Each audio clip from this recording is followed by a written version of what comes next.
স্বাগত জানাচ্ছি ক্যাপ্টেন স্পোর্টসে। আমি গোলাম মোর্শেদ আছি আপনাদের সাথে।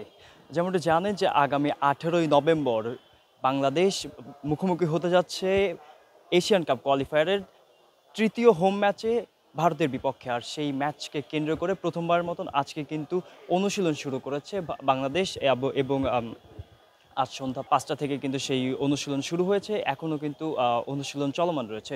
ঠিক আমার পেছনটায় যদি দেখতে পান যে বাংলাদেশ টিম কিন্তু এই মুহূর্তে অনুশীলন করে যাচ্ছেন এবং বাংলাদেশের আজকে যে প্রেস মিট হয়েছে সেখানে শামিদ সোম এসেছিলেন। সেখানে তিনি আসার পর কিন্তু আমাদেরকে জানিয়েছেন যে প্রশ্নের উত্তরে তিনি কিন্তু বলেছেন তারা আশাবাদী ভারতের বিপক্ষে জয় ছিনিয়ে নেয়ার। যে তিনি কিন্তু বলছিলেন যে দীর্ঘ ২৪-২৫ বছর যাবৎ বাংলাদেশ কিন্তু কোনো জয় পায় না বাংলাদেশ ইন্ডিয়ার বিপক্ষে, ভারতের বিপক্ষে, এবং বাংলাদেশ কিন্তু এই ম্যাচটা জিততে চায় এবং সেই জয় লাভ করে কিন্তু ইন্ডিয়ার বিপক্ষে যে জয় খরা চলমান রয়েছে সেই জয় খরা কিন্তু কাটাতে চায় বাংলাদেশ।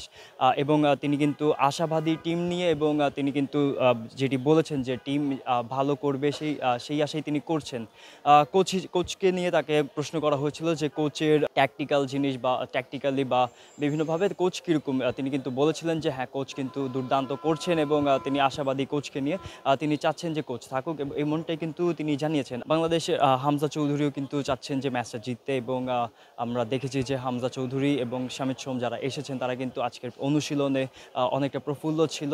নেপালের বিপক্ষের ম্যাচে যেই শেষ মুহূর্তের গোলে ম্যাচটি ড্র নিয়ে মাঠ ছাড়তে হয়েছে সেটি ভুলে কিন্তু বাংলাদেশ নতুন করে শুরু করতে চায় এবং নতুন করে শুরু করে কিন্তু বাংলাদেশ অনুশীলন শুরু করেছে আজকে এবং বাংলাদেশ কিন্তু ইন্ডিয়ার বিপক্ষে এএফসি এশিয়ান কাপ ২০২৭-এর যে বাছাই পর্বে যেই এই বছরের ইন্টারন্যাশনাল উইন্ডোর যে শেষ ম্যাচটি রয়েছে বাংলাদেশের, সেই ম্যাচটি বাংলাদেশ জয়লাভ করতে চায়।